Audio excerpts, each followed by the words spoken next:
Welcome to QWERTY Writing Life Podcast, where we have candid chats about our creative lives. This is May. And I'm Joy. For more information about our podcast, monthly newsletter, or author resource series, visit us at QWERTYWritingLife.com. That's QWERTY, spelled QWERTY. It's the first 6 letters on your keyboard. So, are you ready? Grab your tea. Or your coffee, and let's chat. Hello, everyone. It's another week. Hello and welcome. Today, we're going to be talking about how to eat an elephant, creatively speaking. But before we do that, let's talk about our creative weeks. Hey, Joy, what did you do? So the past couple of weeks, I have been dealing with the loss of a very dear friend. And through all of this, I have had the opportunity to be creative. And I feel like creativity and grief go very well together. And one of the things that has helped me is actually your book, May, Grief Like a River.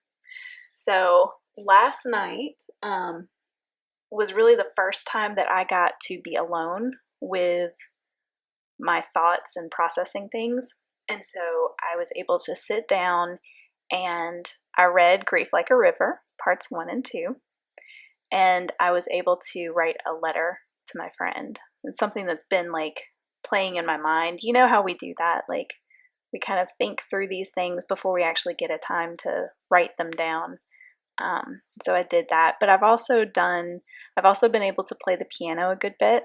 I got I say a new piano. It was actually the piano that I learned to play on and grew up with. And I got that from my parents' house last week. And so I've been able to just sit down at that and just play. And music is very therapeutic. And just all of these different creative outlets, looking through tons of old pictures. So my friend and I, many of our conversations had to do with creativity. She was a very creative person as well. And we were both photographers. We even taught photography classes to kids together. And so looking through all of those pictures has been a lot of fun as well. So while it's been kind of a sad time, obviously, still in total shock. It was a huge, it was very unexpected. And while it's been challenging from an emotional standpoint, it's been a very lovely, creative time too in the midst of that. So that is my creative couple of weeks there, kind of interwoven with some grief and processing. Great. Wow. I'm so sorry that you're in this situation. First and foremost, I'm sorry, but I am so glad that you were able to tap into your creativity and find some ways to maybe adjust. I don't really love the word healing for grief in some ways, but I do think that there is an adjustment and a contentment that can come as you process and just think about things and deal with emotions and so on. So I do truly think that creativity, our God-given creativity, is something that helps us get through those really hard times. And I love that you wrote the letter. I was thinking about that the other day whenever I was having a hard time and I was trying to keep everything in. I ended up like video journaling, if that makes any sense. But instead of like journaling in a notebook, I turned on the video camera, and I was driving, so I couldn't write.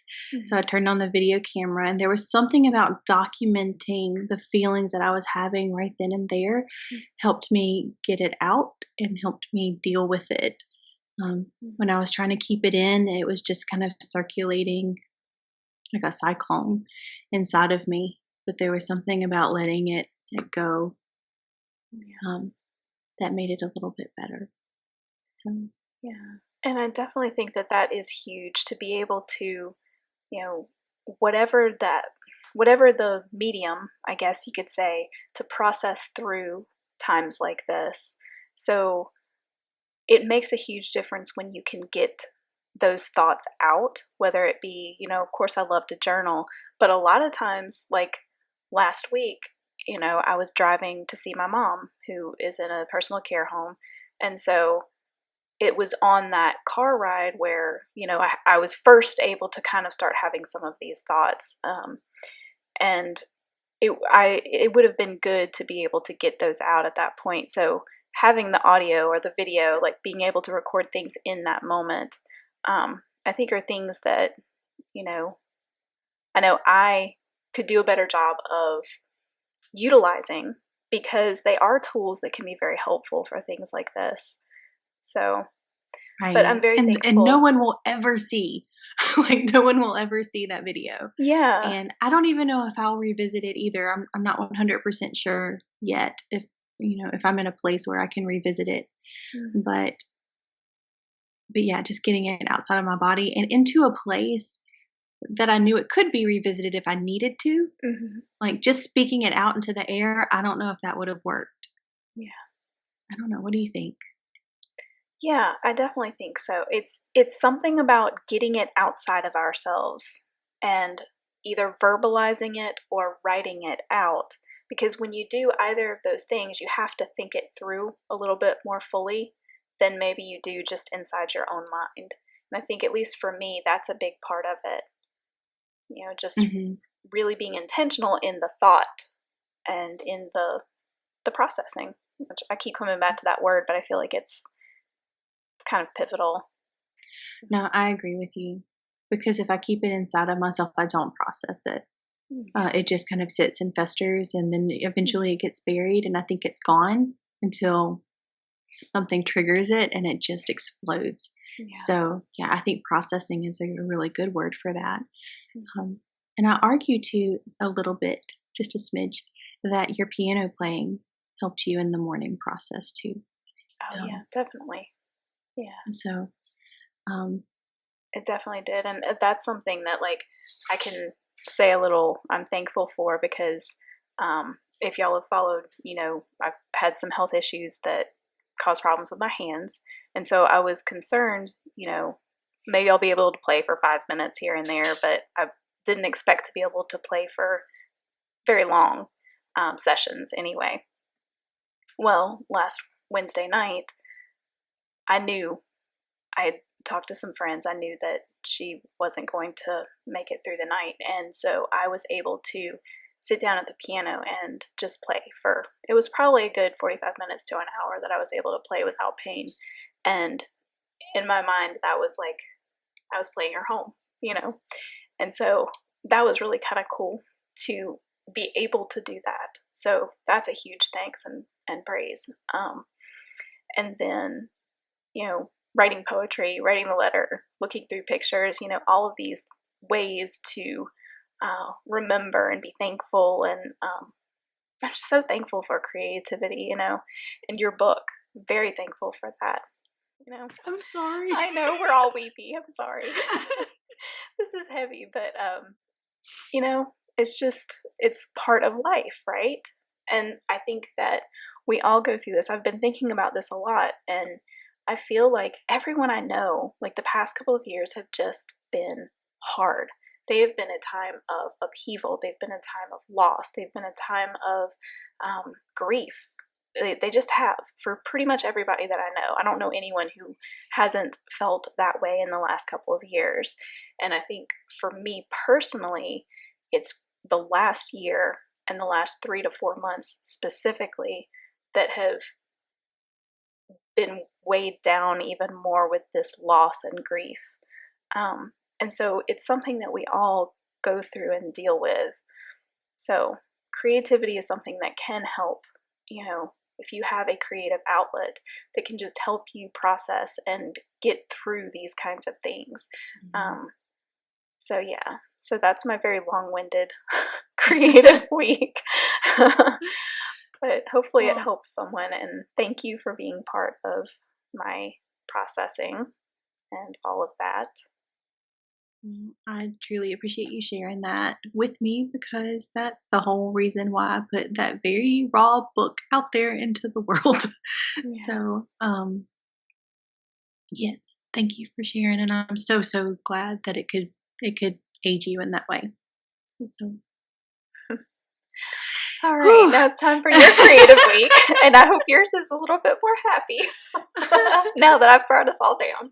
No, you You haven't. got to I pick just us up. honestly, in everything that I heard you say, it wasn't necessarily a downer. Like the circumstances around it was a downer, but there was thankfulness, and also like we have been given this these ways um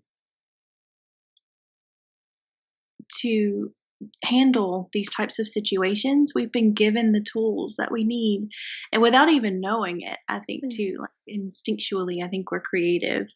Um, and our bodies are made to where if we exercise, then stress is relieved, and if we play instruments and things like that, then our minds produce certain chemicals, and I just think that we're all just a bit of a wonder, and I'm so thankful for a creator who made us in ways that we could process these things in such beautiful ways. So, yeah. Okay, there's that. Beautifully put. uh, so the last few weeks, I think I've already talked about how I've been kind of straightening up my writing area and that sort of thing. And so I have been in the process of giving away books, which was a joy to do. And I have now gone through most of the people that I know, if not all of the people that I know, who could have looked through my couple of tubs of books. And so now it will be time to take them to the thrift store. So that's something that's been happening. And then I just wanted to say, like, I didn't realize how much easier things would be if if you had somebody doing something alongside you or with you, especially if they're in the same household. It doesn't have to be in the same household, but especially if they are. And here's my reasoning behind that. So my 9-year-old son, has made a goal to I guess maybe be the strongest kid in his class. Like they have a physical education class and they go through these different training sessions and stuff. And so testing things like push-ups and sit-ups and so on and so forth. And so he decided that he wanted to wake up 30 minutes earlier and do some push-ups and sit-ups and squats and things like that to try to help him get stronger for the next test that's going to be in a couple of weeks. And so because he was getting up 30 minutes earlier, I also got up 30 minutes earlier too, and to work on a goal of mine, right? And so a writing goal. And so this is, let's see, the third day that he has decided to do that. And this is the third day that I've been able to work on my writing. Now, granted, it's probably in truth maybe 20 minutes or so each of the days, like by the time you get up and you get your stuff and you get settled and all that kind of stuff. But it's been much easier to get up, and it's been really sweet to see his face go do his thing, and then he sees my face go do the things that I'm striving for. And and it's just been really good to have somebody who's also working toward a goal. It doesn't have to be the same one. I think husband was a little bit sad that he wanted to get up 30 minutes earlier because we already get up early, guys. Like it's crazy o'clock by the time we get up. So he was a little bit sad, and then he was like, "I'll just go run that 30 minutes because he's training for a half marathon." And so I'll just go run those 30 minutes, and he changed his running schedule for that. And it's a transition because I feel like, that's a commitment right there. Like if you're going to go run a 5K at stupid o'clock, that's a commitment. But I just think it's interesting to see how much easier it was for for me to do my thing because my son was doing his thing at the Mm. same time. Yeah. Just a thought there. And then comparatively to when I'm the one who has to get up at stupid o'clock in order to fulfill my goals alone. But yeah, so that's my little story. I love it. That's great. And I'm so excited that y'all are doing this together. And I just love that. It's great. Right. I can't wait to share with you some of the plot points and character arcs and stuff like that that I have come up with since the writing retreat. So That's so exciting. I can't yes. wait. And of course, like writing is going to be happening very soon. I just have a few more plot points that I want to get down before I really open up hard and heavy. But I'm still really hoping for a rough draft by the new year. That's so exciting. I really, really am. Yeah. Yay! So I'll have something to look forward to reading. it's true. And I'm also kind of, I haven't lost the love for the last project. Because remember, I don't know if you don't remember, guys, I paused one project. I got to a stopping point on one project because I was going on a writing retreat with 3 hosts that had specialties. And those specialties aligned with another project that I have been percolating on since like 2016. So I paused the last project in order to work on this project and getting it prepared and everything for the retreat. And now I've been to the retreat. I have, gotten all of the good knowledge and I've gotten critiques from those people on how the story could be just phenomenal. And so after I want to write this draft for the new year, but then I need to, you got to rest from that particular story, right?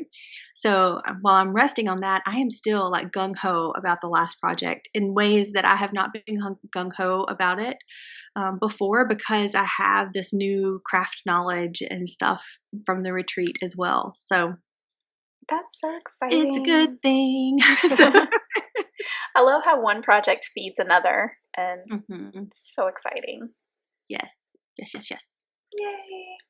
Well, and actually, so content, so to do that, you're going to have to reacquaint yourself with the other content. And when you switch back, so that actually falls in perfectly with our topic for today, because that's how this all started for us.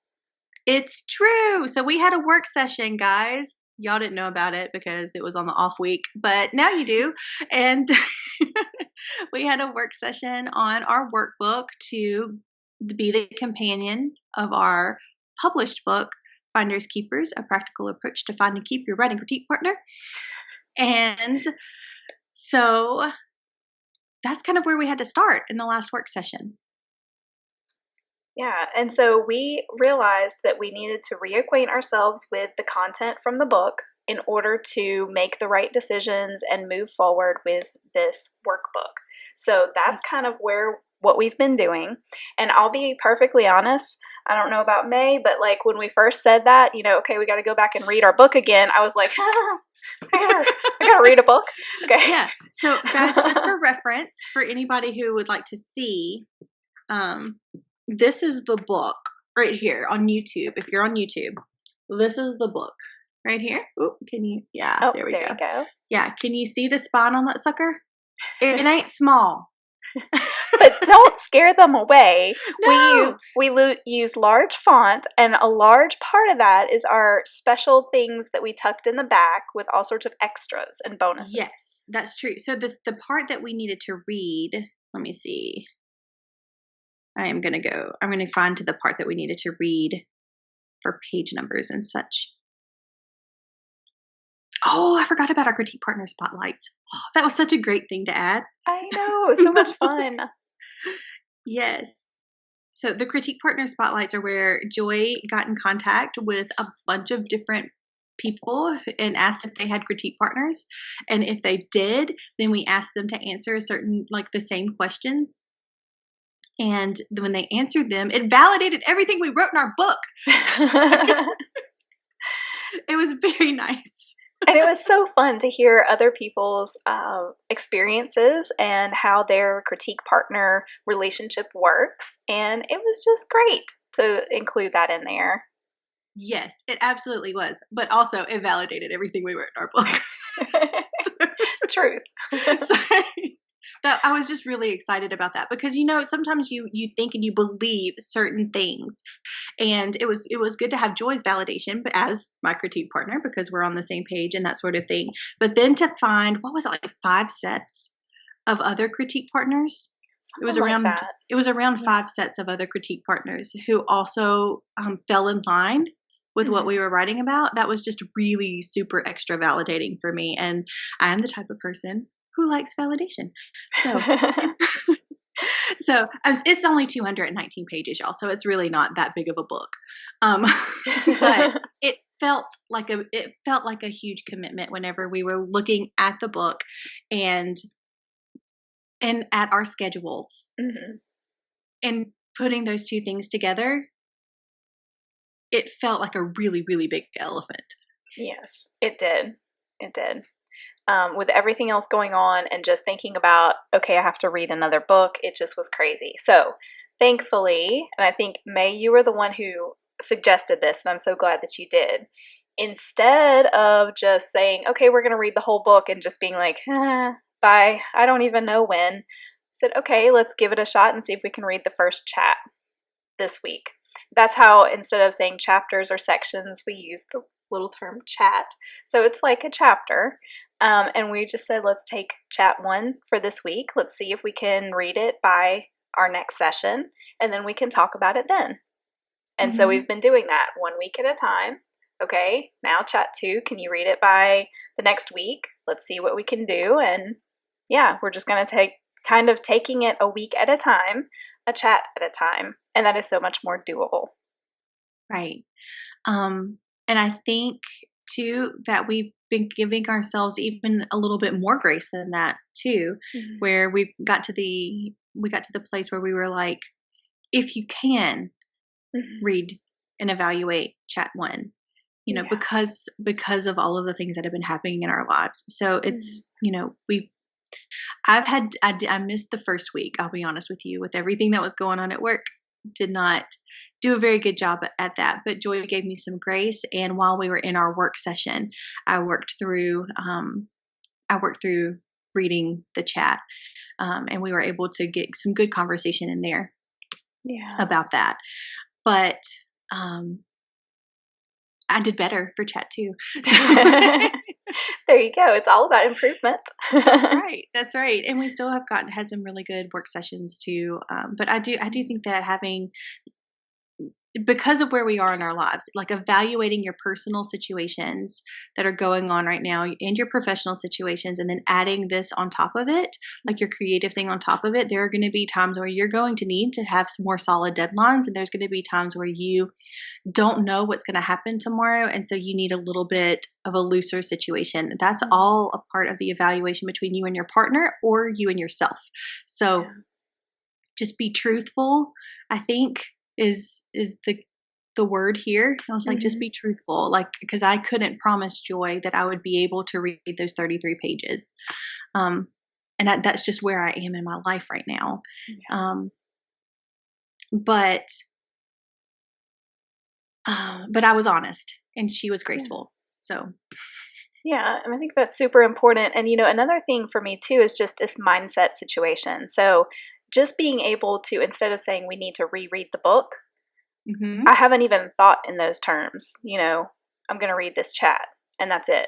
right. I'm not even thinking ahead like typically I'm, Miss Planner or whatever. So like I would have sat down and I would have been like, okay, chat 1 will be here, chat 2, and I would have like planned it out and been like, okay, so we'll be done by this. I haven't done that.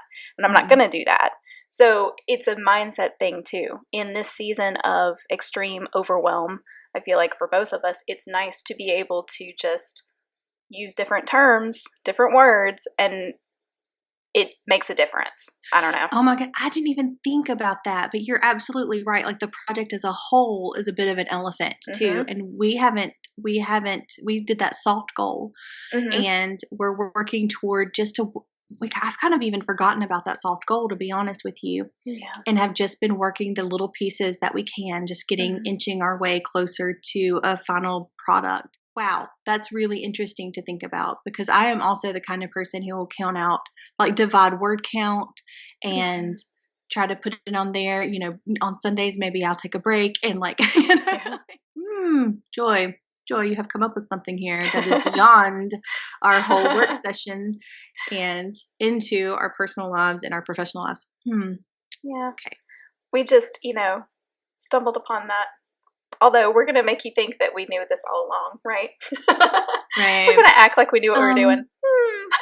I don't know if there's any way that I can edit confidence into our podcast episode, but Oh, well. but if I can, I will try. Well, even if we didn't plan it, you know what? It's working out great. And so I'm pretty excited about it. Yeah, have that same feeling, and I also remember in our conversation, like when we talked about, oh, the book was released in 2019.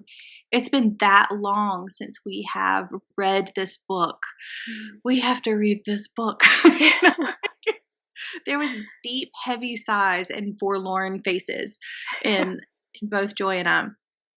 But when we decided that we were going to take it one chat at a time, it was like our spirits lifted on Mhm. both of us. I think that we were just like, oh, wait, this burden doesn't belong here. We're going to move it. Yeah. And And it's been a blessing to go back and read it for a hmm, multitude of reasons. Taking away that overwhelming whole project mindset, that relieved the burden. And so now we can just focus in on the blessings of reading it, chat by chat, because we're both seeing, hey, this is still great. Like, I'm so proud of us. Like, I'm glad that we've got this out in the world. We're having those moments as well as we're taking this bite by bite and, you know, learning lessons along the way as we make decisions for the workbook that we're working toward now. So it's been pretty cool. right, right. I'm kind of having the same feelings, and you can tell me if this is crazy or not, but I'm kind of having the same feelings of reading each of these chats as I do, like looking back at old trophies that Mm, of competitions that I'm proud of. yeah, So I don't know if that makes any sense, but yeah. I have a first place dramatic interpretation trophy from my speech and debate days that every once in a while I just look at. And Yeah. it's like I was really good at something at one point in time. It's such a good thing to revisit. That's such a good Mhm. emotion to be able to come back to from time to time. So, yeah, I definitely see that. Okay. Good. Yeah. I don't know if you feel that way or not, but I just thought about that. Yeah, I like that. That's a good comparison. So That's through good. all this, we have been able to learn some lessons along the way, and one of the Mhm. ones that kind of stood out to us is one that we just want to share with you guys. In our last session, we started talking about, okay, decisions. Okay, what decisions are we making? And we had decided ahead of time, okay, we need to decide these things as we're reacquainting ourselves with the content. We kind of made ourselves a list. Okay, we need to make these decisions as we go through. And so, as we started breaking down these decisions, we realized something else about them. And that is that those decisions, or not all of them, but many of them, have to be postponed. So, an example of this is as we're going through the first chat and as we were talking through those things, we started talking about formatting issues for the workbook. And we realized, okay, this is not the time to make these decisions. So instead of making a decision, we wrote down the decision that will need to be made a little further down the road. We wrote down our thoughts and our questions on it. Um, you know, all of the different ideas we had of how to make that decision or how that decision could go. And that way we have those. So when it comes time to make the decision, we have our notes in place and it will make making the decision at that point easier. So that was kind of a big epiphany, I think. Right. I agree, because if you have been listening all through season 4, we have been touting the fact that we have been writing down the decisions that we've made. And so this one kind of hits us in the hubris, because we have because we have said that in multiple episodes. It was like, oh man, I'm so glad that we wrote down these decisions that we have made. And here we get to take that a little bit deeper. And I do like that it hits us I don't mind having my ego attacked every once in a while. It kind of keeps me human. And keeps, like my mental, I probably would have a really big head right now if I didn't have these, sucker punches to the pride. So, but I do think that this kind of takes that pretty surface level tip or suggestion and gives it depth. If that makes does that make sense? Mm-hmm. Yeah. Okay. So like we have the idea that we need to write down our decisions because so we can remember them for last time. And man, just being able to say that we've made decisions make us feel pretty good. Right. So in the next session or, the next time you're working on something, you find that, oh, well, that decision that I thought that I made actually has layers. And so documenting those layers is kind of where we are now, right? In this particular episode of the podcast. We have been humbled and we have written down the things that we need to address. And what we found out too is that while we were looking through chat one, like we could have made decisions. We could have written down a list of decisions that we made. But then we were thinking into the future, into the other 5 chats that we're going to have to evaluate. And there might not be those things that we were making decisions on could fluctuate. The things, there could be more glossary definitions that need to be added to it. There might be less like recap bullet points or something that's going to mess up the formatting or something like that. So that, to keep with the formatting example, there are things that we're going to have to consider as a whole, but we have to analyze them on the bite size so that we can see it all together as a whole and make really good informed formatting decisions. Yeah. Yeah, does that make sense? Yeah, definitely. So at that point, we will have gotten through the entire elephant, and then we can look back on the big, gigantic cutie and not be overwhelmed by him, but understand and see him in all of his beauty. So, right. Yes. Right. Do we want to eat the elephant? I don't know if I want to eat the elephant. Like, how you talk about how do you eat an elephant one bite at a time? Yeah, maybe we do something else. How do you with the hug elephant. an elephant? You hug it one piece at a time. Oh, look at us being sweet. Yes. I think we need to find another verb there. That is not going to be, How to hug an elephant. How to hug an elephant. Okay, so y'all are hearing that we have changed the title for this podcast episode here at the end. This is how things work. How about how to appreciate an elephant? How to love an elephant. I don't know. I don't know if it's right, but I do like how to hug an elephant just because I would love to hug an elephant. I know. They're just so sweet. Mm-hmm. Well, I mean, maybe not always, but they seem very sweet, or at least right. I mean, they could totally kill you, but yeah, also, definitely. They're kind of huge. Right. We'll come up with a good verb and we'll put it in the title, and you guys will be surprised maybe by the time you get to this point. So there you go. So I think we're ready for a challenge. Yes, absolutely. Let's have a challenge. So this whole time we've been working on one particular project. And so we're wondering if you have a project that has an elephant-sized task connected to it. What do you think? Maybe your project in itself is an elephant-sized situation. How would you break it down into bite-sized pieces? Or hug-sized pieces. Hug-sized pieces. Gosh. I know. Our analogy's falling off the rails. It is, absolutely. But the content is there, guys. If you can wade through all of this analogy situation, the content is true and there.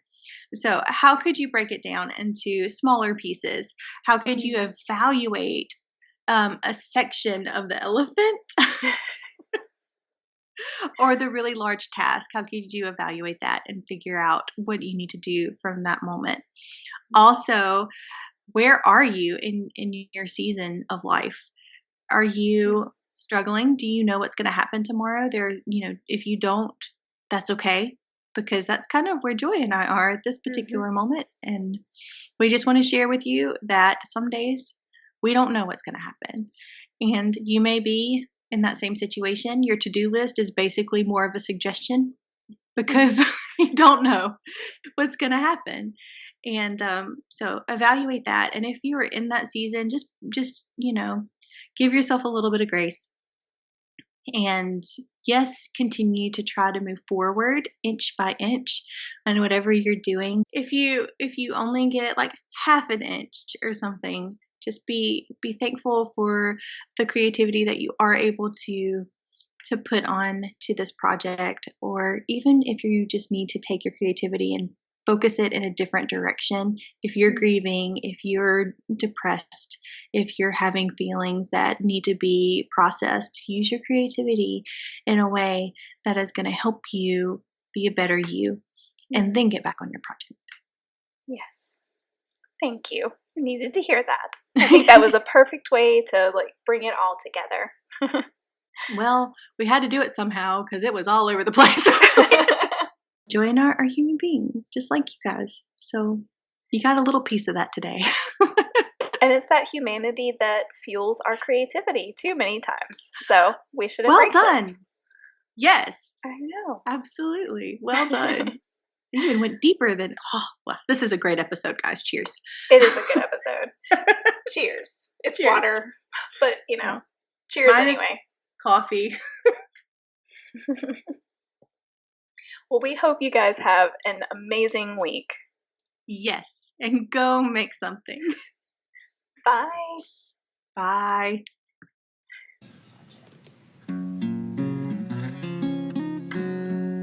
Thanks for tuning in. We hope this episode encouraged you. Like all creatives, we thrive on consumer recommendations. So, please consider leaving us a review and sharing our podcast with your creative friends. If you'd like to continue this conversation, visit us on our website at QWERTYWritingLife.com or on Instagram at QWERTYWritingLife.